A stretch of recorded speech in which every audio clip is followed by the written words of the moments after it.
It looks like we are back to our good old virtual worship days. I have my green screen behind me. I was hoping to bury this and never have to use it again for a very long time. But here we are. Tomorrow we will have our first Zoom worship ever in the history of our church. So I'm actually really excited about that. But before then, I wanted to give a little bit of a check-in, some thoughts of some things I've been thinking about. This past week, our state hit 1,100 cases, and we've been seeing some of the highest numbers we've ever seen since the start of the pandemic. Really, it's like we took 5 steps back. And this past week, I saw a news clip, I believe it was Hawaii News Now, of a pastor of a pretty large church on the island talking about how he believed the church has a God-given right to meet and to worship. Everyone should have the freedom to worship the way that they would like. They could wear a mask if they want to. They could social distance if they want to. But if they don't want to, they don't need to. And it shows video footage of a lot of people close together not wearing masks in an unventilated space. The news later on went to say that this particular church was connected to 90 COVID cases throughout the pandemic. So I really want to talk about the line of logic that this pastor stated in this news clip. And I'm not meaning to focus or, lambast a particular person or a particular church, because I think what this pastor said really succinctly summarized what a lot of pastors and churches throughout the country are saying. We have the freedom to worship. We should exercise our freedom in Christ. We can monitor our own health, and nobody should be infringing upon that freedom.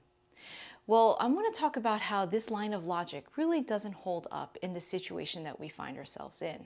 If one person wants to go to church and safely worship, they could wear a mask and they could social distance, but in a space full of people who are unvaccinated, not wearing a mask, and not social distancing, nobody in that worship space is safe. If you think about it, if everyone lives the way that they want, and if everyone exercises their individual freedom during this pandemic, no one has freedom. And that's the reality that we find ourselves in today.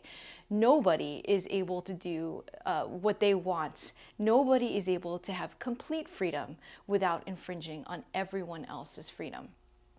And we really need to think about how our actions affect the greater whole, the greater body in the church, and how our actions affect our society and our world. Now, one thing I was thinking about was when I went to a mission trip in Venezuela, we were in a remote village. And after, we were teaching English and doing all these different projects, and for a period of time, it started to rain. We were actually there during monsoon season. So we quickly went under the church. There was a little overhanging and shade, and that was a problem because we were followed by a swarm of mosquitoes. We were really worried about getting malaria. Many of us were able to take malaria pills to protect ourselves from that, but some people in our group actually had pre-existing health conditions and they were taking other medications, so they weren't able to take the malaria pill. The missionary got a huge mosquito net and we huddled together, protecting ourselves from the swarm of mosquitoes until the rain subsided. Now, it was hard and it was difficult to hold up that net for such a long period of time, but I knew if I let down my net, then it would leave my brothers and sisters vulnerable to maybe getting sick and potentially getting malaria. And I think that's a situation we find ourselves in today. We each have to hold up that mosquito net until the rain passes. We need to think about those in our community that are most vulnerable and may actually get the Delta variant, like children and those with health conditions, those that were not able to be vaccinated for because of a medical contraindication, whatever that may be.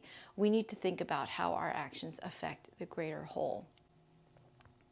I want us to think about this, and I hope all of us could stay safe, and I will see you tomorrow on our Zoom worship at 10 a.m. The Zoom link I'll be sending out later on tonight, and I also sent it out earlier this week. See you then.